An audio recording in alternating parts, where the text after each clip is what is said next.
Yo, yo, yo. It is Reverse Polarity, episode 22. It's me, your boy HifiVega. Just realized I didn't put anything down for the man who never sleeps.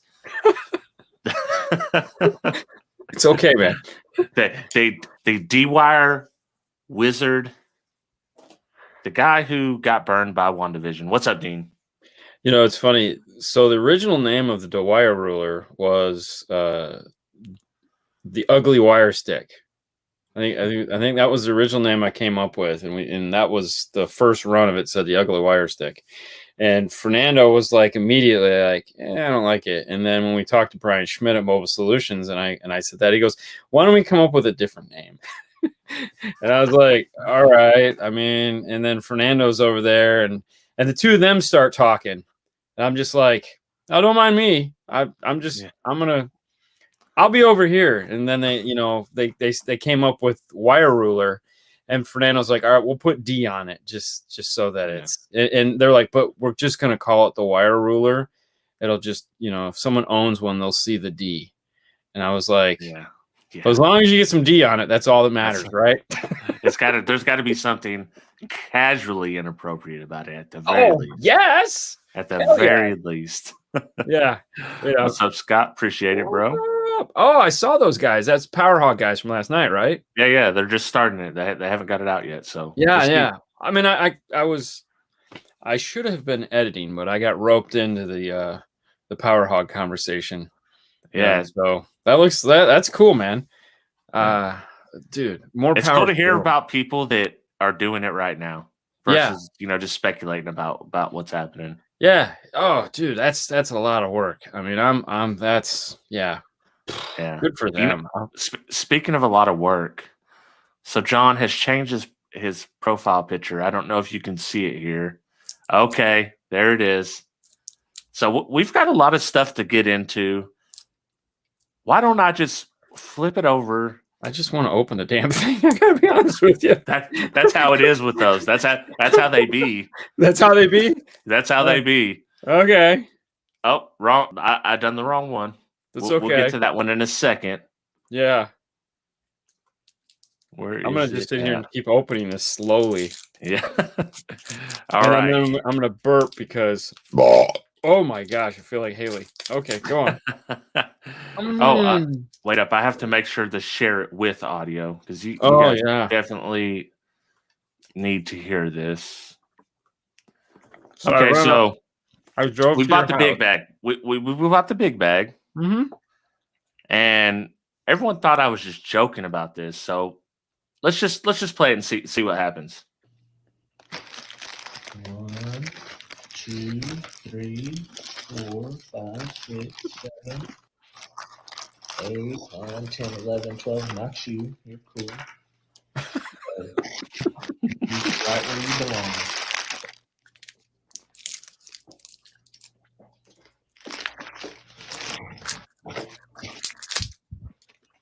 This is your home. You belong in here. You deserve it. That's for all my Reverse Polarity fans. Okay, it had to be done. I just want you to know I drove to your house last night and stole them out of your garbage. I mean, I still got more here. Well, see, my wife said, she's like, you're getting those out of the garbage, right? And I said, no. And she's like, why are you throwing them away? I said, if you're going to eat them, I'll go get them out of the garbage. Well, I don't want to eat them. Then they stay in the garbage. That's a shame. I should have donated them to the homeless or something. You remember that commercial where it was the pollution commercial where the Indian feather was sitting on the horse on the side of the road, and they were talking about all you might have been too young for that, but there's at the end of the commercial, a single tear falls down his cheek. Yeah, that was me watching that. I was just like, just single tear just went down as I thought of those poor uneaten banana yummies going into the trash can. But hey, man, one man's crack rock is another man's $100 bill. Something like that. It had to be done. But the crazy thing is, there's only one dislike on that video. There's 38 likes. Yeah. Dislike. So it seems like I'm in the majority here. Well, I didn't dislike it, so it was probably Sue, to be honest with you. Yeah, it might have been. Her and Haley seemed a little upset about that one. Yeah. They were like, what is wrong with him? And I'm like, hey, bro, man. Yeah. He's I don't got approve of this show any longer. This Yeah, is done. yeah. You need to find something else to do with your Thursday nights. This is ridiculous. Yeah, this is ridiculous. You know what? We got 2 weeks worth of polls here. Oh, hot damn. Because I done one last week. So, are you a Danny McBride fan? Who's Danny McBride? Dude, I can't believe I got that. You are in the majority here.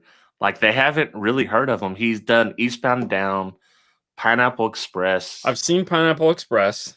He's a dude that's like, you just got killed with a Daewoo, bitch. Nope. That's him. You don't remember that part? No. And I left my phone out in the other room, so I can't.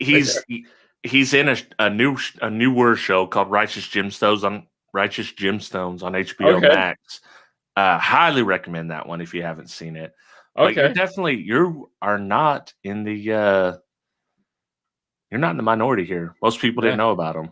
Yeah, no, I mean I've seen the one show. I've seen the Pineapple Express. Yeah. Which was okay, but yeah. It was kind of weird. But then I have another one. Okay, what was this one? Here's the scenario. Stranded on a deserted island in a survival situation, and you can only take one of these pair of karate YouTubers. Who's on your squad? Now, wow. I mean, I noted here that for some reason HifiVega shows up multiple times in this list, but it's my list, so here's the pairs you get to choose from. Dean and Nando, okay. Derek and HifiVega, Soundman and DIY Audio Guy, Dean and HifiVega, or Mark from Karate Fab and HifiVega. I mean, I think the winning, I think the Soundman DIY Guy one would, like, you just get tired of listening to the two of them. It would be like this. I was like, I got to think of polar opposite people. Like, so you put me with Fernando? No. On that particular one. Yeah, that would be interesting. I think that would only be fun because you could sit back and watch them, and at some point, I think they would kill each other. Yeah. So I think they would negate each other out, and you'd be like, finally, it's quiet.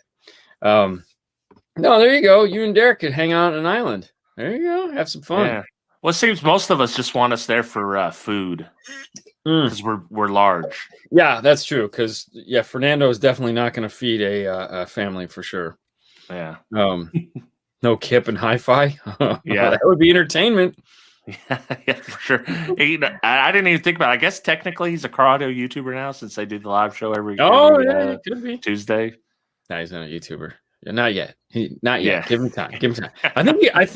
I think so here, nothing to take away from it, but I feel until you've completed a whole year worth of doing it, I don't think you're technically a YouTuber until you've completed a year of nonstop video release. Then you're committed.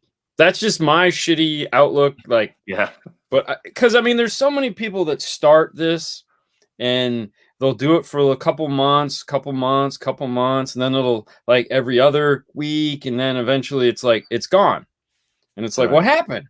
Oh, it just it got to be we ran out of stuff to talk about, or it got to be repetitive, or it just wasn't as fun anymore, or and it's like all the things that happen in a YouTube channel that it's like, some mornings you wake up and you're like, what are we going to talk about today? I don't know. Well, I don't know. We got to think of something. We got a show to do. Yeah, this is every Thursday. Yeah, at minimum, at least. I mean, but fortunately, it's like you had a extremely large Dr. Pepper, and I just had a Laffy Taffy and a Canada Dry Bold for those that want to experience it just a little bit more. I'm on point today. I've got this is the biggest Dr. Pepper you can buy. Why don't you get a 32 ounce and put a straw in it? Or I mean, a 2 liter. 2 liter. Well, 2 liter with a straw because it won't stay cold.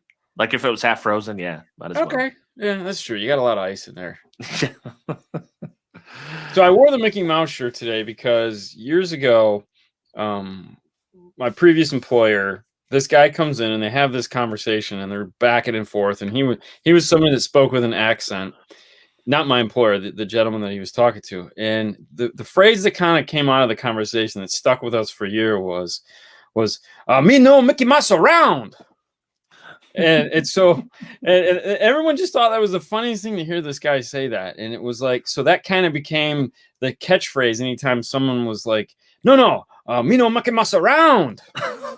And then people just look at you like, what did he just say? Nothing. Just move on. Just move past it. But yeah, that was so when I was quickly trying to figure out, I have to put on an outfit tonight. I was like, you know what?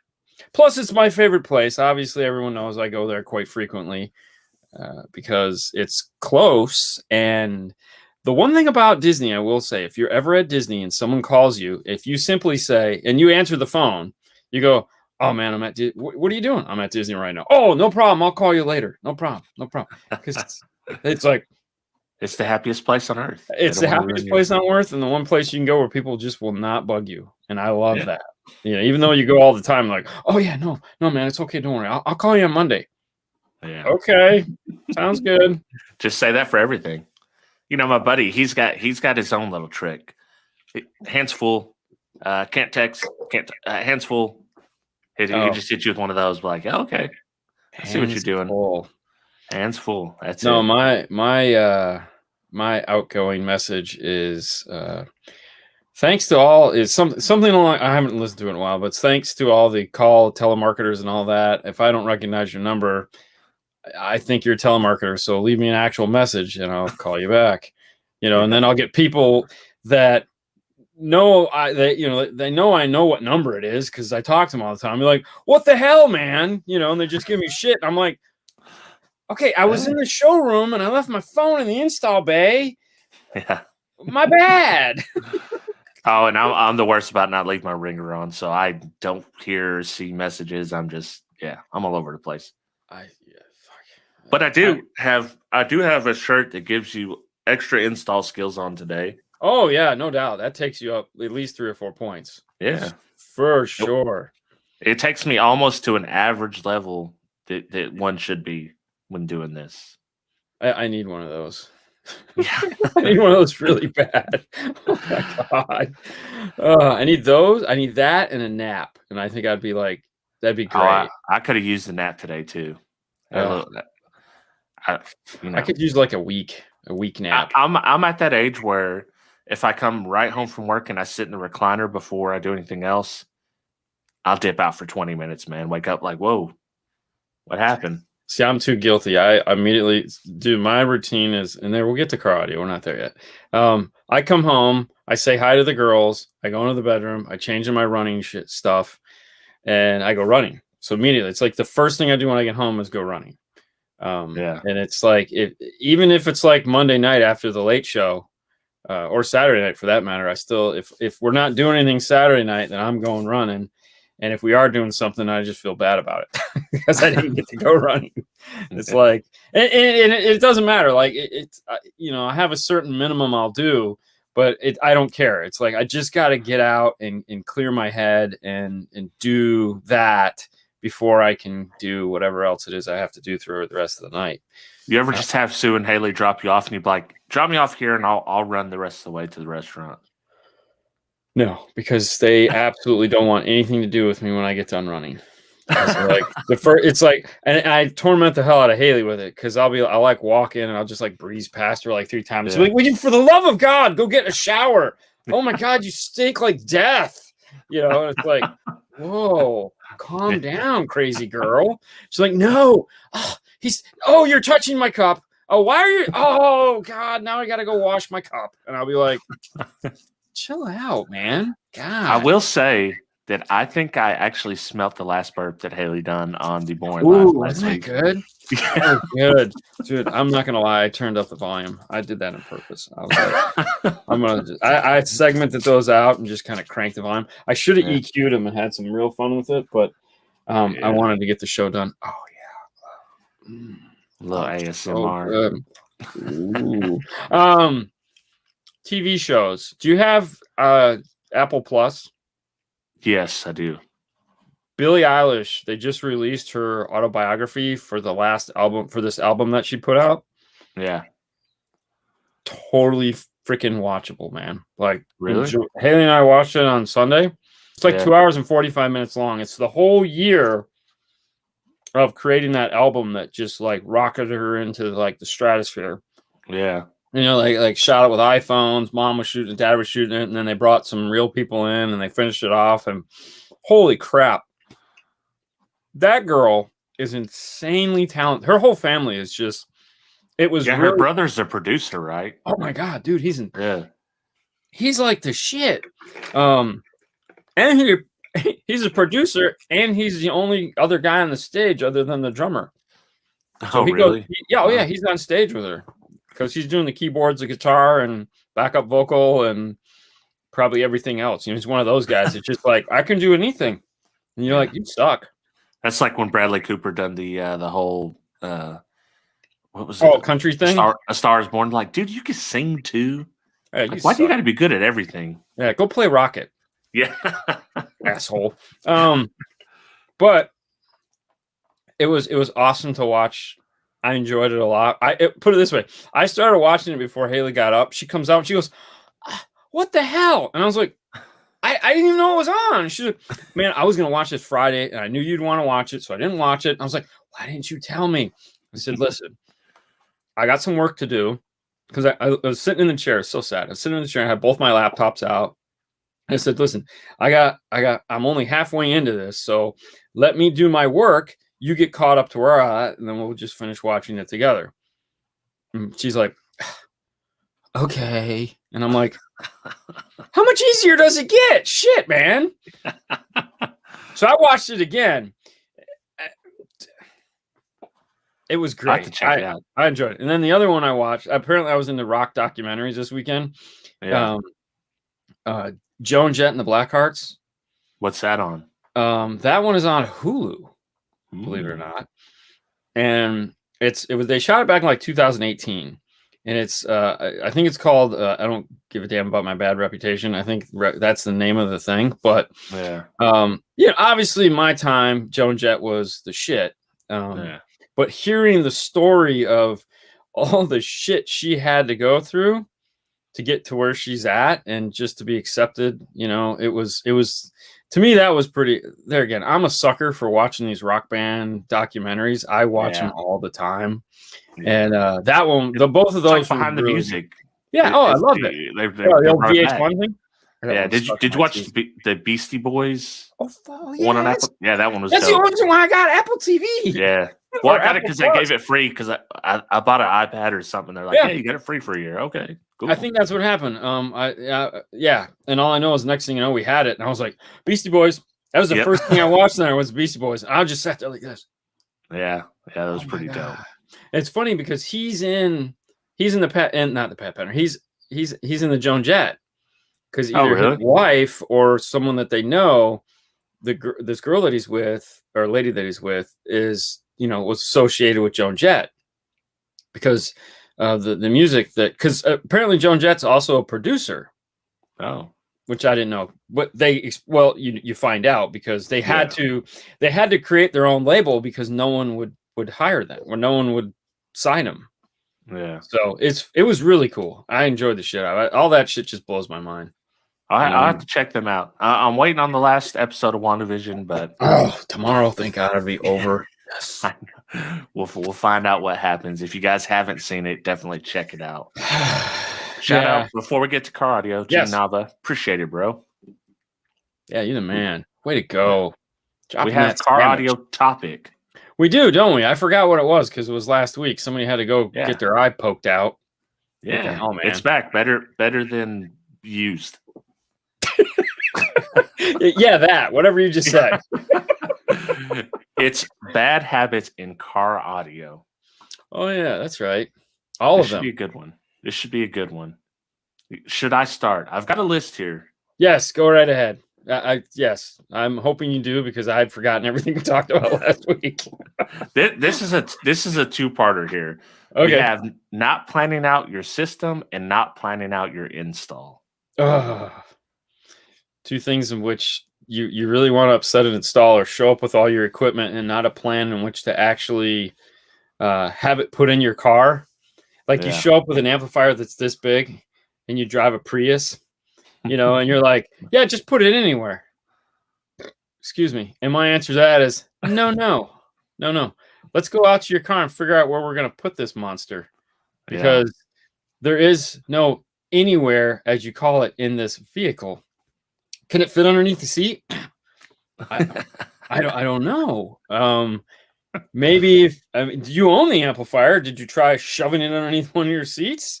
Does it fit? I mean, so those yes, that is one of the most irritating. Or you get the guy that goes, "Oh, I got a really good deal on this." Yeah. And you're like, "Okay, what are you going to do with it?" "Oh, I'm going to put it in my car." But you're talking about doing this, and this doesn't fit into that in any way, shape, or form. Yeah. Or you get the guy that bought the 5,000 watt amp, and he's got like 2 Comp R10s, and he's like, no, just put it on those. What? Just turn the gain down a little bit. Yeah, just run it with the gain down. Like that's not how it works. That's not how any of this works. It's the guy that's like my wife's like, yeah, this piece right here is on sale for $300. It's normally $600. I'm like, that's awesome. Like, what'd you want to use it? Hey man. Well, I don't know. It's like, but deal. Save $300. Be like, well, we'll save $300 if we don't buy it at all. Yeah. Hey man, bottle of salad dressings, buy one get one free. Yeah. I ain't eating salads, right? I mean, I eat salads, but I'm just saying, there's plenty of guys out there. It's like hamburgers, buy one get one free. Good for you. It's only a good deal if you eat hamburgers. Yeah. People forget that. Right? And definitely in car audio, there's a lot of people that do that. Yeah, that's so bad. Yeah, and I have another one going into that kind of ties into this. People do not measure their speaker holes. So they don't measure for depth. They don't measure for mounting diameter. They don't measure for outside diameter.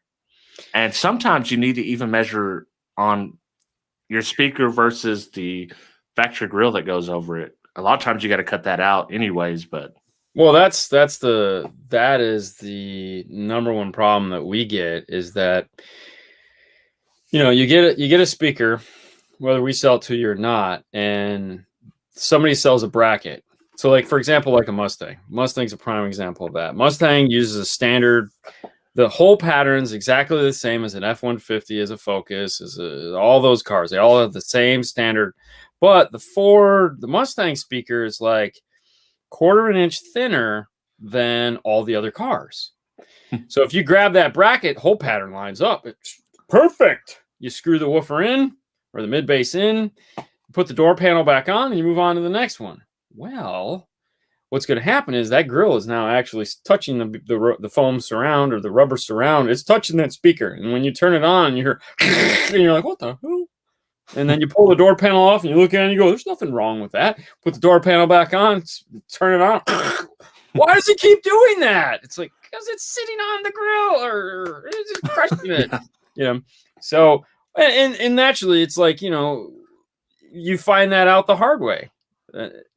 You gotta put a light in that grill. There's plenty of videos where you see Fernando doing this shit through the grill. We had a F-250. This was crazy. I don't know how we never noticed this. So we had an F-250, older body style, previous one that has like the crappy 5x7s in the very back where you can't even hear them. The driver's door panel and the passenger door panel are not the same depth in the car. No. Okay. So they're totally different. So if you're on the passenger side of the car, you can put a regular speaker in there, mount it, boom, done. It sits far enough away. You go over to the driver's side of the car and try to repeat that same process. It's going to smack the grill. And you're like, what the hell? And you walk over to the passenger side and it's not. You go back over to the driver's side and it is. And you're like, wait a minute. And then you take a tape measure and you go to the actual door panels, on the edge. And you're like, holy shit, this was like a 1/2 inch thinner than the passenger side. What were they thinking? Got him. Oh, and so, you know, it's like we found this out.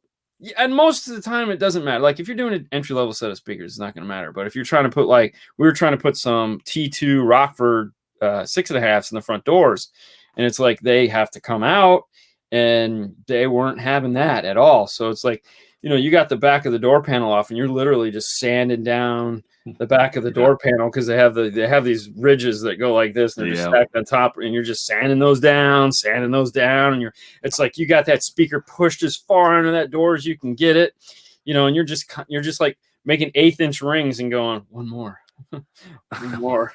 Yeah, it's like this is the last one, you know. And it's, oh my god, you know, and the next thing you know, you spent 2.5 hours trying to put a 6.5 on a door so that it doesn't rub the door, and you're like, God, that was stupid.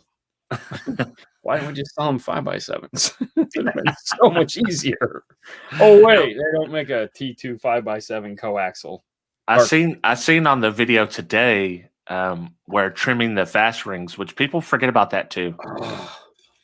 And you know, that's not even really a bad habit. That's just something people forget when they put them in there. Think about it. It's foam. Yeah, you like need to check it out because I have ruined speakers doing that myself. Dude, we had a guy send us a picture. Like I said in the video, we've had people send us pictures.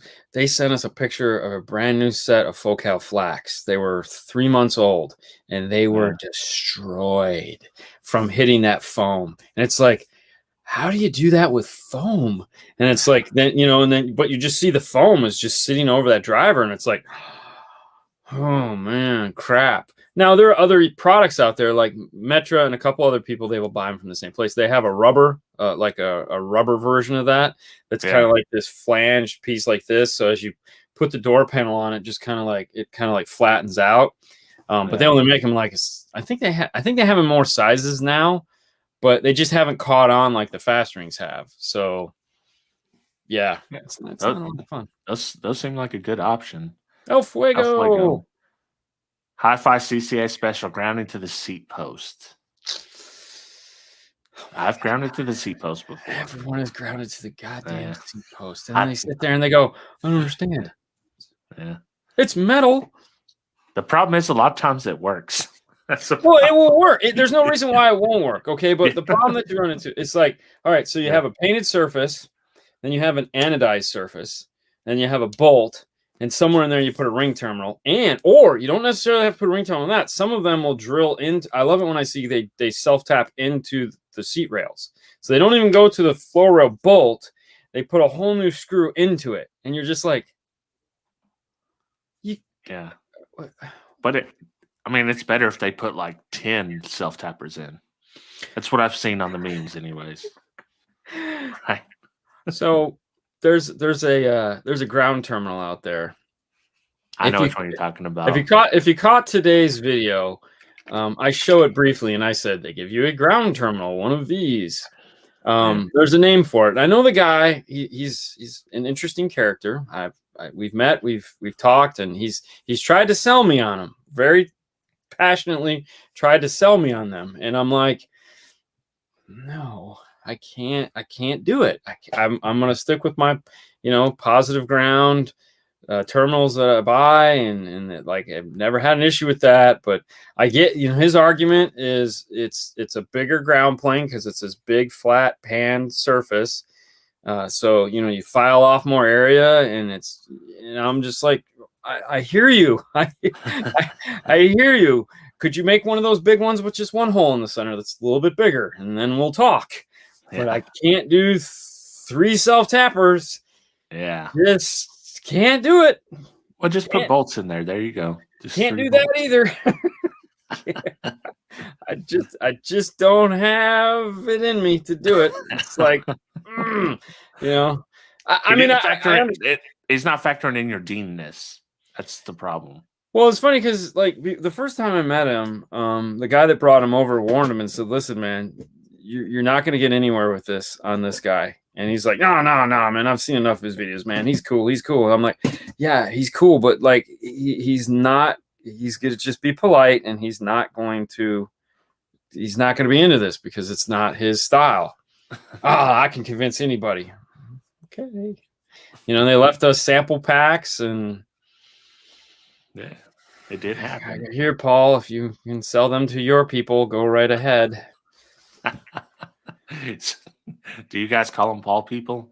He does. I don't. He does. I don't. He goes, these are my peoples. And I'm like, yeah. And then, I'm assuming they're the big bass guys. I mean, I don't want to segregate anyone. I mean, I'm in the minority where I work. So, I mean, I'm unfortunately the white guy. So, I mean, it's like I'm the odd man out. But no, it's funny. Yes. It's the people I like to refer to the people that buy speakers by the pound.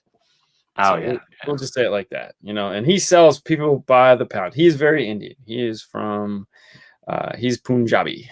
So he's from Punjabi, India. And he's actually from India.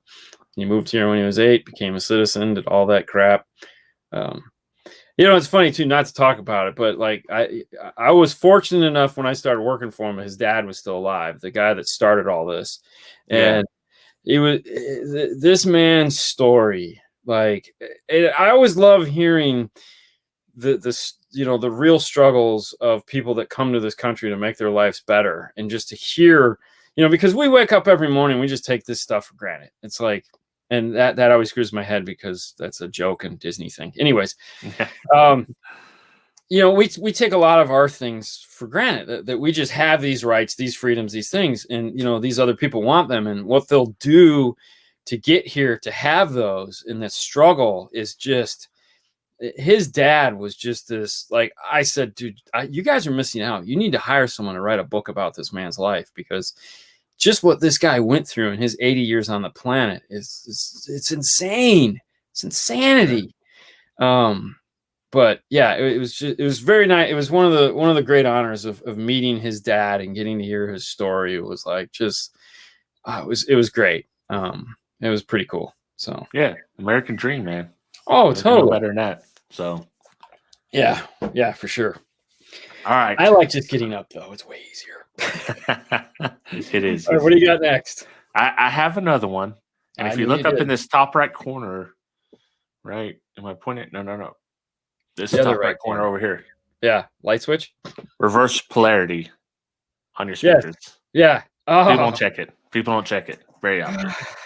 Well, so when we started doing our YouTube stuff, when you have a wire wired backwards to each other, you would say one is out of phase.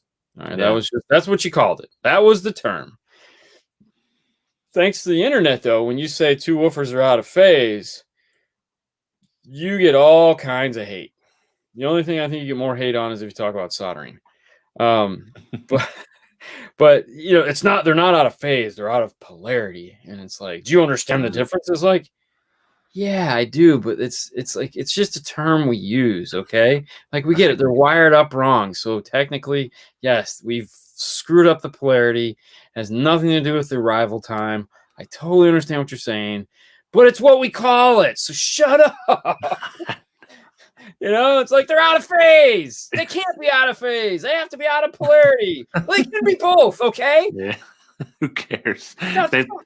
I've been fighting this battle. People are so stringent on nomenclature. It's like, listen, language evolves, and things that meant something in the past don't mean that in 2021. No, like literally. Yes. Literally. That does not mean what it meant in the 18 and 1700s today. Yeah. Oh, no, literally. For sure. I was reading over here, they're talking about Johnny Number 5. That was a good movie. Yeah. Johnny Number 5 is alive. No disassemble. Short Circuit, for those of you guys that don't know what we're talking about. It's a wonderful movie from the late 80s, I believe. Anyways, so whatever, the sub's moving backwards. Yeah, it's going the wrong way. When you used to wire up 810s, okay, or any number of 8 6.5, 6 6.5, whatever you're doing, batteries used to be 9.6 volts or 6 volts. They were small. Yeah. So you just sit there and it was like, all right, before we hook them up to the amp, boom, boom, boom, boom, boom, boom, boom, boom, boom, boom, boom, boom, boom, boom, boom, you know, and you just make sure that they're all moving the right direction. And then there'd always be that one doing this, and you'd be like, God damn it. You know, and so then you pull it back out, flip the line around, put it back in, you'd be all pissed off. Or my personal favorite is when you got the one woofer that's just sitting there doing this. Yeah. And you're like, I don't understand why my woofer's not moving. Whoa. That's a good way to blow an eye Did out. I mute that one? Did I mute that one in time? You did. I tried to. I just like, ah! Yeah. But no, and the woofer would just sit there and just like, you know, like, I don't understand. It's a dual voice call, right? Yeah. Yeah. Just got one of them hooked up, or reverse on. Yeah, You yeah. reverse polarity Yeah, on that. Or, On I'm both sorry. of them. That's always fun. I love that one. Oh, that one is the best. I don't think I've seen reverse polarity on a DVC yet. Well, you have a counter of them sitting over there from your $5 woofer challenge. You should hook one up one day and just see what happens. As the woofer goes, That's a good video idea right there for a little short one. Yeah, you could just show. I mean, if you have two woofers, it's great to show this is what happens when you do this. This is what happens when you do that. And it's an easy enough demo to let people hear because, I mean, there's a clear difference. The worst part is when the woofers sound so bad and there's not one backwards. And you're just like, oh, no, those just sound like shit. Crap. That's not good. This is something new. It does not compute.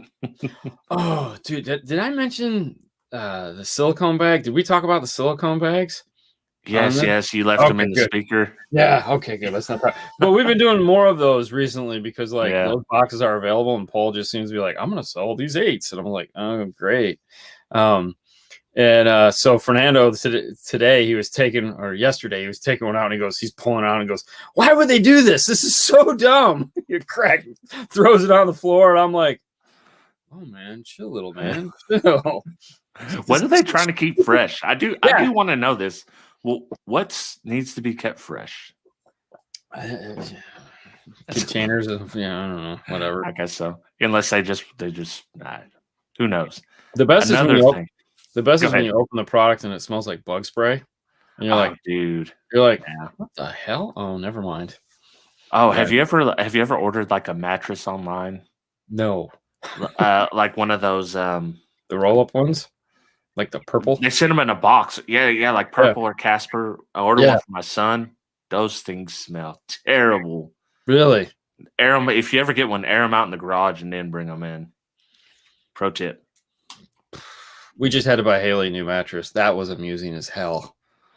If you can imagine, I would have loved to film. You should have done the video on that one. Oh my gosh, I would have loved to, because it's just like you put me into that environment and we're like, this guy's got to sell me on a mattress. Oh boy. You're just in there tossing and turning extra hard. No, I'm just, okay, here we go. Yeah. Get it, I don't even sleep, so I don't technically need this, but yeah. All right. Well, I have another one for you. Yeah. Okay. Not testing used products before you go to install them. Oh my God. So it's funny you should mention this, because like we were talking on 5 Minutes of 5-Star the other day, because Bobby likes to go, what's the tip of the day? What's the tip of the day? And I don't remember, was it on that? Or it might have been someone else. I don't know. One of the things we do is test everything. Like test everything. Your equipment, my equipment, the car. We want to know before we get started what the hell we're getting into. Today was a prime example of that. We had a BMW 3, 2 more digits after that. I have no idea.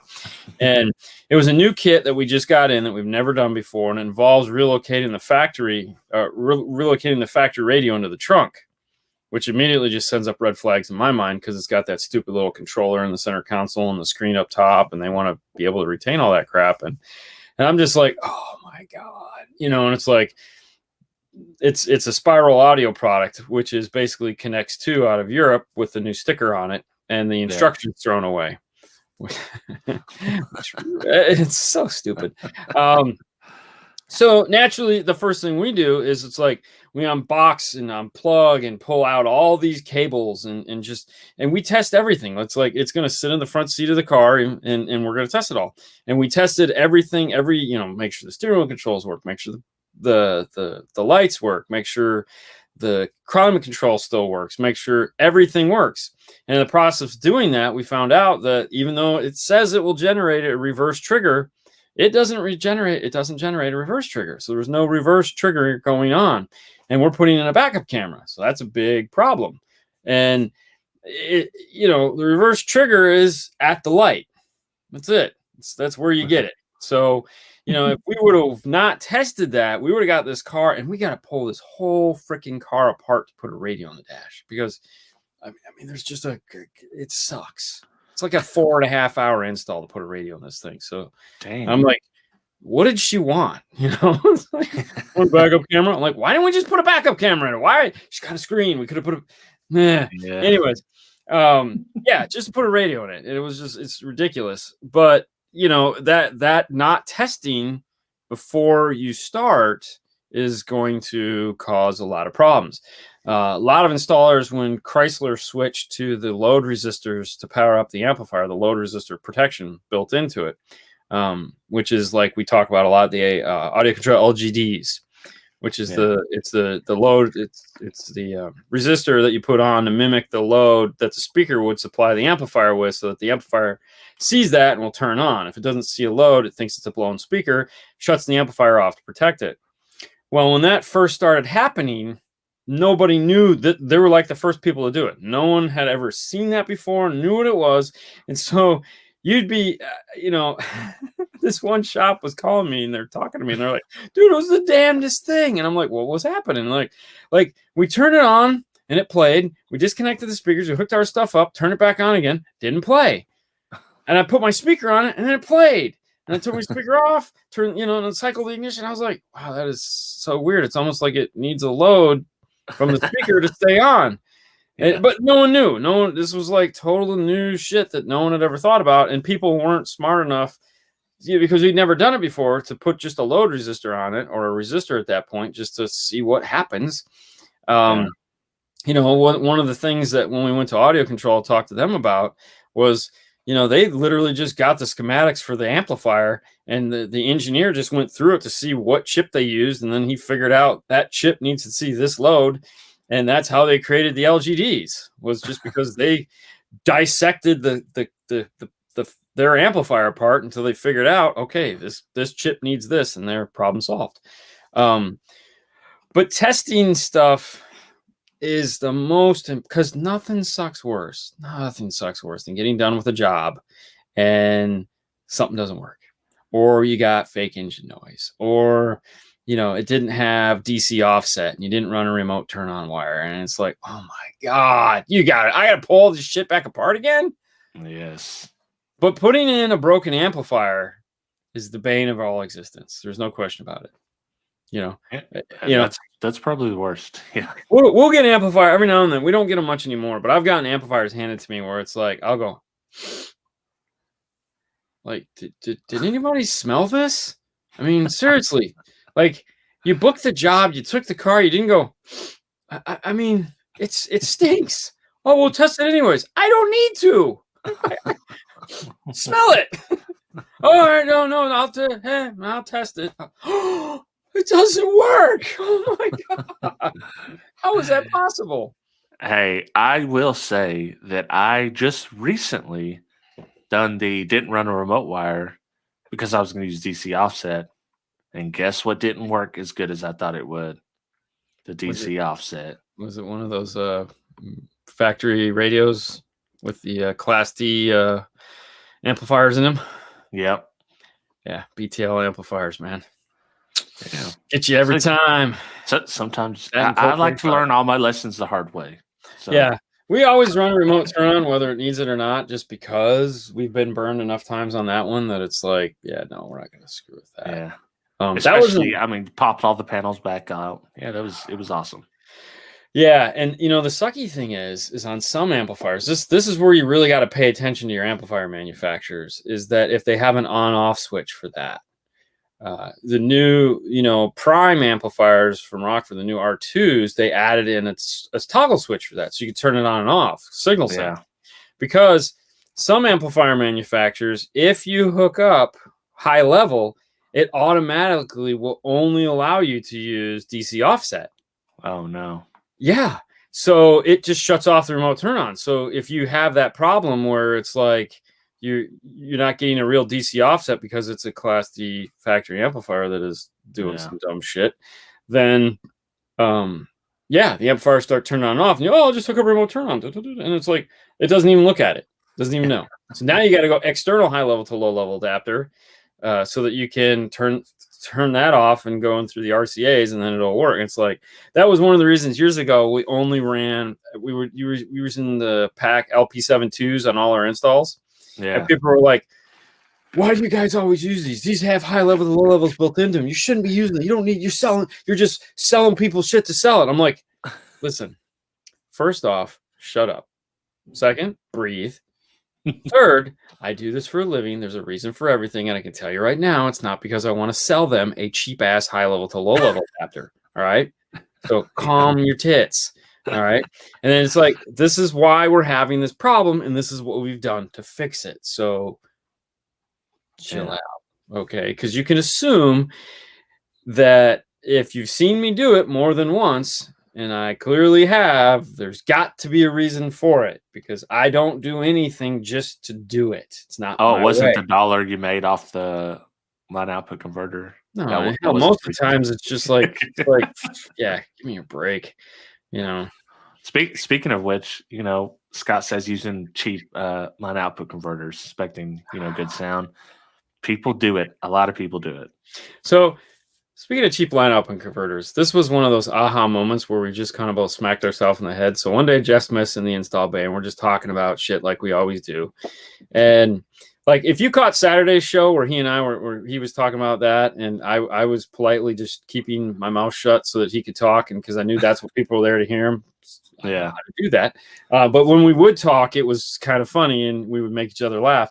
That's majority of the time when he's in the bay, and him and I, we just cut it up, and we laugh about car audio, a lot of like what we do here. So one day we're sitting there, and we have someone. I got a burnt up high level to low level, old school, like a P35 or whatever the hell it was called from Pack. It was just the 35 watt shitty, and he's looking at it and he's staring at it, and he's like, "Oh my God." And I go, "What?" He goes, "Did you look at this?" And I go, "Not really." And he goes, "So this is funny. So most high level to low level resistors that you buy now are transformer based. All right. So they use transformers to choke the signal down because it's a safer way to do it. And you also don't have to worry about some goofball twisting the wires together and blowing up the factory amplifier, because transformers won't let that current go back the other way. So you can actually use high level to low level adapters as summing devices if you need to. I think we have a video we put out years ago called an entry level summing device, where we took like an LP4 or LP74. LP74, and we used it to sum together in a Chrysler before the Amp Pros existed. Original high level to low level adapters were just load resistors. Okay. The hot kind. Yeah, those were load resistors. Yeah. Well, we need load resistors now because that's what we need to wake these amplifiers back up. So if they were to use the shitty old school load resistor high level to low level adapter, they would have been fine. They would have never, but we don't use those anymore because they suck. Yeah. So we're like, oh yeah, that's funny. Good time. Full circle moment. I got, if you don't know what he's talking about, I got a little visual representation here. Yeah, those are the little load resistors. These are 100-watt load resistors right here. And I know what this board smells like because these have cooked this board. Oh, yeah. On not very much power, and they get super, super hot. I bought the big ones. We have them inside of that. We got a Scar audio amplifier, and I have 4 of the big ones. Yeah, the silicon. Yeah. I have those mounted up underneath my desk. Those are for the 5 channel. Like when I test the 5 channels, and it sucks, but yeah. So they gave us a Scar. I had a Scar audio heatsink for something that they let me keep, and so I just literally screwed all 4 of them inside of the Scar audio amplifier, and then soldered them up to the speaker wires, so I can actually use it like an amplifier. And it's like, ooh, what is that? It's my load resistor bank. What are you gonna do with it? Nothing. It needs the heat sink too, because those big ones get hot. They get very well. It hot. has the little heat sinks, but they're useless. Yeah. So they have you ever blew one out? No. Yeah, that's fun. I turn them off. I don't leave them on. So I have a 500 watt. I have several 500 watt, and most of them are 1,000 watt resistors. Yes. Yeah. Well, I was testing like the Terramps 1800, 2,000 watt amp, whatever it was. I accidentally hooked it up to the 500 watt resistor, and those can handle quite a bit more power than they're rated, but not for very long, not for very many tests. And yeah, she blew out and put the dust everywhere and stunk up the whole room for a week. Ooh. Oh, there's the doggy barking in the background. I know. That worst dog in the world, I'm telling you. She don't listen to shit. You're being worse than a wife. I mean, let's be honest. Yeah. So did we hit all our topics, or you got any more? Let me see. Oh, okay. I had one more. Okay, cool. So this is a very bad car audio habit here. Buying stuff that everyone tells you should buy on the internet, on a forum, just clicking, doing a checklist without doing a little bit of research for yourself. Come on, man, shush. That's great. Yeah, that's how you make a living, right? Buy the D wire. Yes, definitely. Yeah, and it comes in yellow too, right here, and green and pink. Or I'm sorry, red and blue. So blue and green are the 2 most popular colors. I just had to send in another order. That's why you got blue, by the way. Yeah. Well, I mean, the blue's cool. They order 30 and it prints 32, so I had 2 extras. So yeah, I might try to make a halfway decent looking amp rack when I ever get to install in the Trooper again. Maybe. We try to make it easy. Yeah, I mean, a lot of people do that, and I mean, obviously, that's why we try to give out as much information we can about something that hopefully, if, like, for example, if somebody is building an F-150 and they're watching one of our F-150 videos, we go through and we talk about every aspect of that build and why it's getting what it's getting. If that's you, then by all means, buy all the same stuff. But if it's not you, it's almost like the Italian job, where it's like, I bought this guy's dream thing, that guy's dream thing, I bought that guy. He just bought everyone's dream shit, and it didn't even know why. And it's like, you might need, like, people always say, oh, what's a good 4-channel amplifier? The one that you need. Well, which one do I need? I don't know. I don't know. What are you trying to run? Speakers. We're going to go down that road. This is going to take all night. How much money do you have?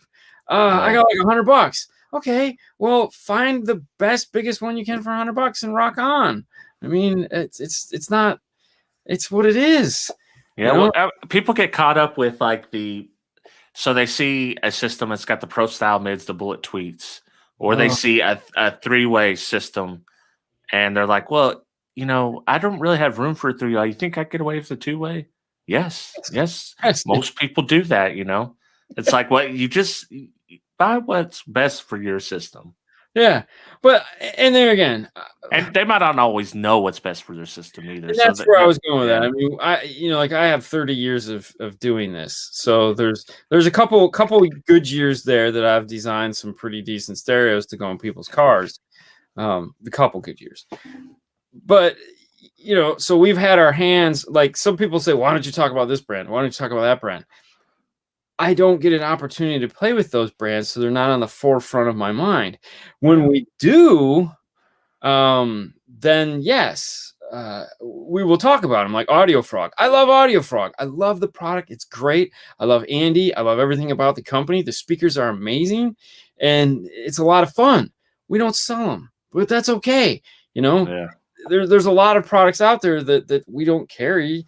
That you might not be exposed to, that Derek might not be exposed to. It doesn't make it any better or worse. It's just, you just kind of got to slow it down a little bit.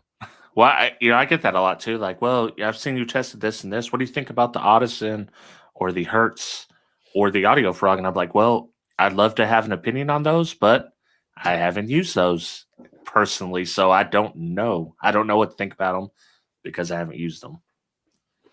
Come on in. Oh, Extended Universe coming in. Come on in. Let me tilt the screen a little bit. There you Hey. go. There you I can hear. You can hear now. Oh no, the Extended Universe is complete. Sue's been on. Now Haley. You wanna taffy. I already you want to get her on and do it. We should do the first 15 minutes with her and we'll just ask her like stupid questions about me or something. Or about I mean, we only talk about stupid things, so it'll fit perfectly. There you go. Mm-hmm. Stupid things. Yeah.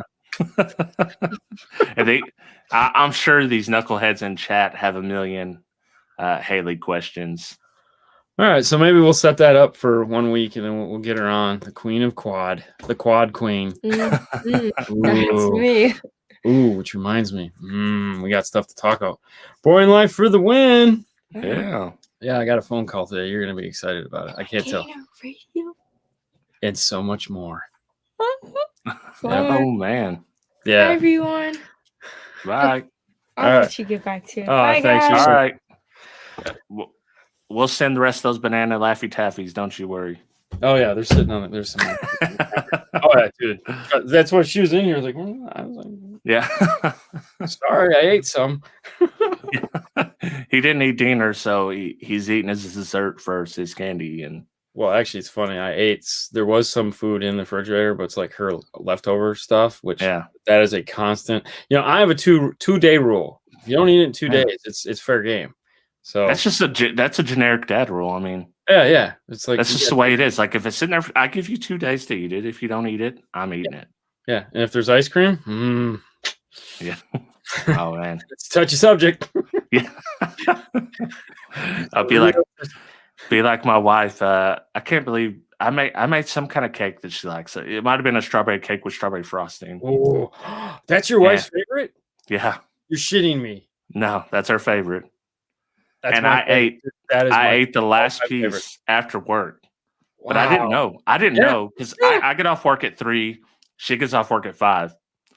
So she comes home, runs right in, and she never eats after work. And she opens up that I left it because we left it on the stove with the thing. She opens up, she turns around, she just crushed. She's like, I really had my heart set on that last piece of strawberry cake. Oh my god, oh man, I feel terrible now. I get over it. No, that is every year for my birthday. That's the cake, strawberry cake or cherry pink cake with pink frosting. It's the only thing in my life I like that's pink, man. Oh my gosh! Every now and then, like in the summertime, Publix will the supermarket here will make it, and it's like, let's not go to Publix for at least 3 months. Yeah. What is your day job, Hi-Fi? Have you ever talked about that? I have on 12E Talk. I make big industrial batteries, forklift batteries, backup batteries for like Verizon and AT&T for their towers. Yeah. So big, huge batteries. I'm actually putting together a very slow list of where I'm just going to ask you a bunch of questions. It's taking me forever to get to this together. Because because we're just going to do our Dean Asks All the Questions show. That might be the most boring show ever. It might be. Maybe we'll have Kip on. It'll solve it all. Like this is how you do it with Kip. You just wind Kip up a little bit. Boom, just let him roll. Yeah, I'm going to be on there in 2 weeks. So I get to do I get to do the On Mass show in 2 weeks. Yes. It's not very exciting. Yeah, I know the feeling. My job's the same way. It's not very exciting. I sit at home and edit videos all night long. Oh, then my other job is that car stereo thing, but I don't want to hear about that crap. I guess we're gonna do like a tool show or something like that. I don't know. Bill reached out to me the other day and he's like, "Hey, you want to come on and do this?" Sure. Whatever. Cool. Sounds good. What kind of tools are there? That's what I want. Well, I think it's going to be more of the tools for installation. So kind of like we did that one show where we talked about, favorite tools for install. Oh yeah. I think they're going to do something like that. I guess they figured since we have the DNF tool drawer, why not, take advantage of that. Plus, I guess I kind of do this for a living and have a lot of tools. Yeah, just the only tool. Every time they say something, just be like, "This." I'm just gonna. It's the only one I use. I'll just wear it on my neck like this. Put a chain, a Yeah. gold chain. What is that? Is that a tie? No, it's a DY ruler. Oh no, here you go. You It's don't carry yours like this. it's the full tie right there. Yeah, you don't use yours like that? What the hell, man? So what you Alright. got coming up? Anything special? No, not really. Yes and no. We have so our problem is that we have like plans, but our plans usually encompass like months of time.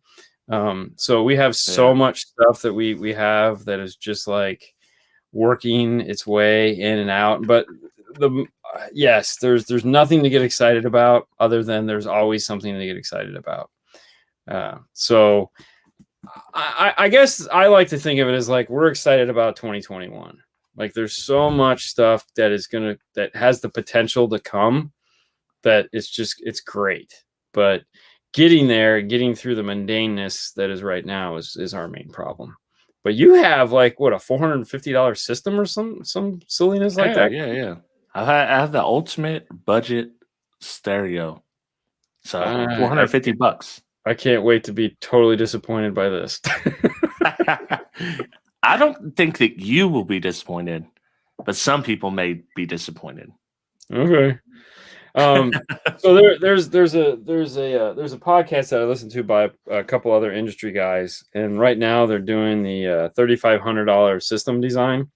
Yeah. You know, what would you do? I don't want to do that on here, but it's just funny that it's like that $3,500 has kind of become the de facto entry level stereo.